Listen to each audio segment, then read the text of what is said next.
Hello guys, in today's video I'm going to show you how to fix Valorant error code 62. First click here and type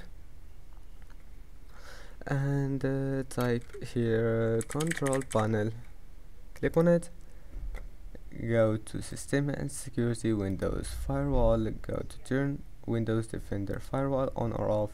Now turn off those two options and click OK, and you can turn it on whenever you want. After you finish playing, come back here and turn it on. And now click here, go back to system and security and click control panel. Now go to network and internet, then network and sharing center. Now go to this one, first one, internet, and here we'll find Ethernet or Wi-Fi. Click on it, then click properties, and after that click protocol internet version 4 properties. Now copy my settings, select second one and type those numbers here, and then click OK and close it. And after that your problem must be fixed. Don't forget to like and subscribe, and see you in the next video.